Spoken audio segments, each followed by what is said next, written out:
little Team USA versus Team Canada out there. Just something fun for the guys. Yeah, it's today's a day where we could maybe look at doing a workout. We still got 2 full days of practice here, so we just mixed it up a little bit today. Did some a little more flow at the beginning of practice, a lot of touches, and then played a little game, kind of different 4-on-2, and split the ice in half there.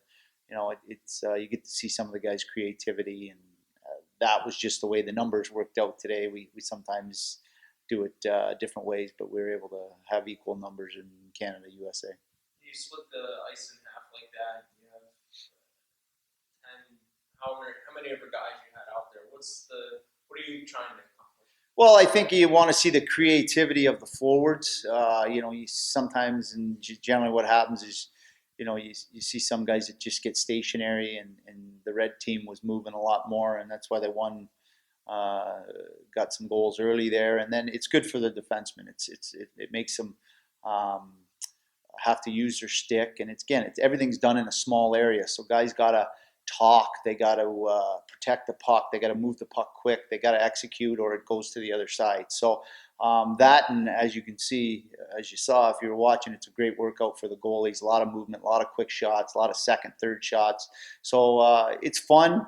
It's fun for us to watch tendencies of guys, and we can still teach and coach with those guys, but they certainly have fun with it. And sometimes when you do stuff like that, they don't even realize that they're getting better or they're working. So on days like this, it's sometimes it's the best fit.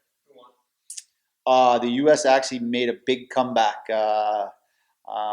Canada was up early, and they came back and won it.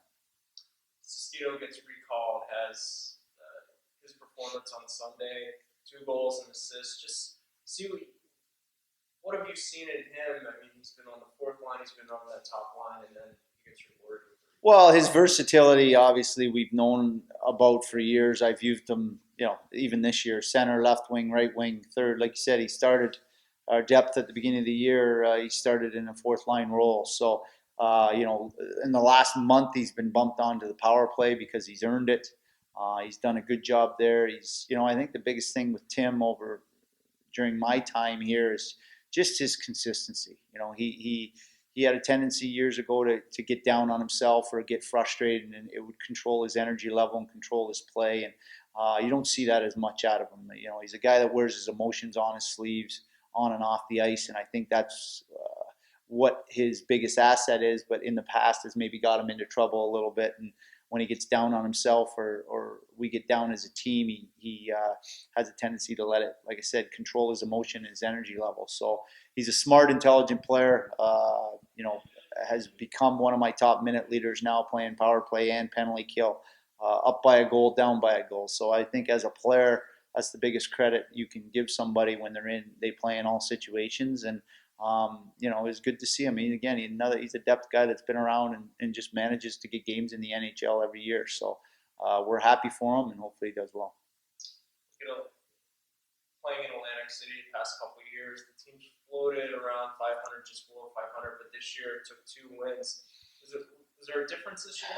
Not necessarily. I'll be honest with you. The first couple of years, most of those nights we were rolling in at 2:30, 3 in the morning, and for a 4 o'clock game. So I think, we don't have a lot of road trips where we're able to get there. We go to some other cities, but guys can gamble a little bit, or there's enough stuff to see. There's outlets, so we're able to get down there both times this year ahead of a playing day. We were able to skate both times. This past trip the day before, and then we had a pregame skate last time down. So maybe just being there, I think, might help it. And the schedule certainly wasn't favorable in the past, but whichever way you look at it, I'm just glad we got the wins there and got those trips out of the way. This upcoming weekend, head to Wilkes-Barre and Syracuse, 2 tough buildings.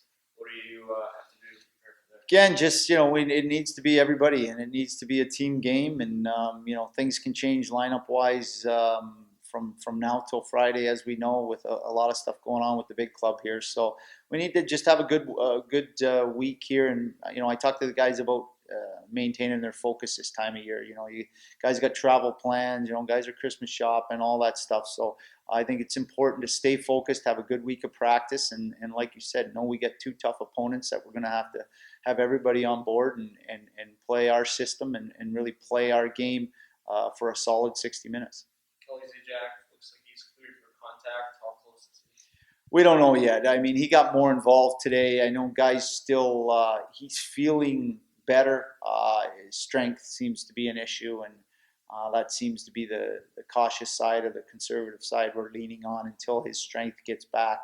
I don't know that he's going to be available yet for a bit. How about Jansen McKelvey? McKelvey skated today for the first time, and Jansen's feeling better, but the thing with 2 games and then a break here, I think we got to be real careful about getting these guys back when we can skate them all week and then give them a solid 3-4 days off here and maybe look at having them join the lineup when we come back from